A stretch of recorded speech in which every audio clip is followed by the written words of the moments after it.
wanaonewa, wameshitakiwa kwa makosa ambayo ni ya uongo. Ndio tafsiri yake. Sasa kutokana na mkanganyiko huo, kuna mambo yameibuka. Wakati sisi tunawaambia kwamba kuna athari za kuwatuhumu watu kwa ugaidi, wao walikuwa hawatuelewi. Wao walikuwa wanafikiri tu ni Chadema inafanya tu siasa za kawaida. Sasa sisi ni lazima tuwakumbushe athari za huu utaratibu, huu mkakati, hii tabia ya kumbambikizia mtu yoyote. Kuna siku nilisema huu utaratibu wa kugawa ugaidi kama njugu kwa yoyote kwenye taifa letu, huu utaratibu unazo athari kubwa sana kwenye taifa letu. Sasa jana nimemsikia kuna mtu anaitwa msemaji wa timu za taifa, anaitwa Haji Manara, msemaji wa timu za taifa. Na hili nitalisemea baadaye. Kwanza hiki cheo hiki cha watu kuitwa msemaji wa timu za taifa. Sasa kwenye mazungumzo yake na wanahabari amesema kwamba wanasiasa ni lazima watenganishe michezo na tofauti zao na tofauti zao walizonazo wenyewe wanasiasa, tofauti zao za kisiasa. Ni lazima wanasiasa watenganishe mambo hayo. Ni lazima wanasiasa waiache michezo, wasijihusishe na michezo.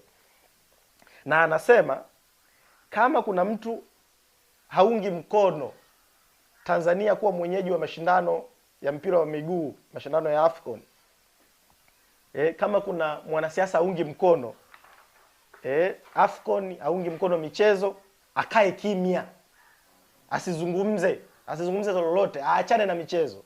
Sasa mimi binafsi sijui Haji Manara amesema haya kwa sababu ya kutokujua, amesema kwa sababu hafahamu, au amesema kwa sababu ni propaganda, kwa sababu Haji Manara ni mwana CCM.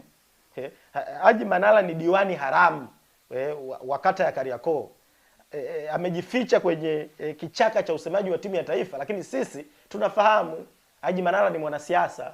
Kwa hiyo akiwa anasema wanasiasa wakae kimya, wanyamaze, waachane na michezo, yani sisi wengine tunafahamu Haji Manara kwamba wewe ni mwana CCM. Sasa kwa vile umetugusa wanasiasa, na sisi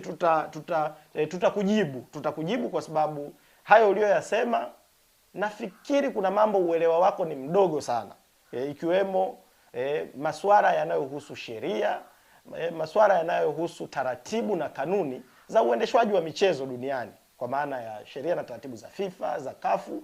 Na sisi ambao pengine tunafahamu haya mambo, ni lazima tukutahadharishe na ni lazima tukwambie acha kutumia jukwaa la michezo, acha kutumia usemaji wa timu ya taifa ukiwa umejificha kwenye utambulisho huo, halafu unafanya kazi za CCM. Sasa tumkumbushe Haji Manara mambo yafuatayo.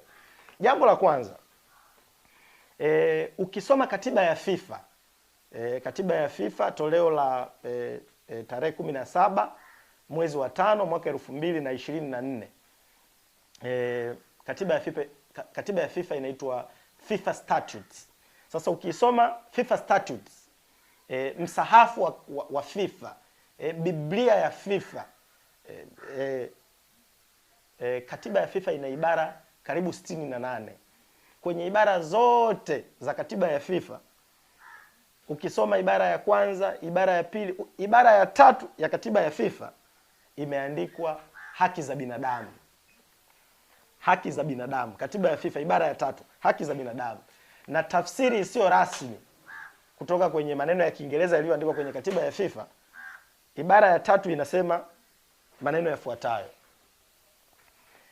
FIFA, ibara ya 3 ya katiba ya FIFA inasema, FIFA imejizatiti kuheshimu haki zote za binadamu zinazotambulika kimataifa na itajitahidi kuendeleza ulinzi wa haki hizo katika shughuli zake zote. FIFA imejizatiti kuheshimu haki zote za binadamu zinazotambulika kimataifa na itajitahidi kuendeleza ulinzi wa haki hizo katika shughuli zake zote.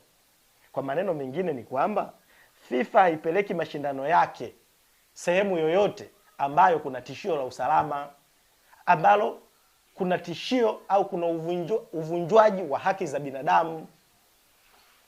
Ukisoma ibara ya 5 ya katiba ya FIFA niliyoisema, inazungumzia kukuza mahusiano ya kirafiki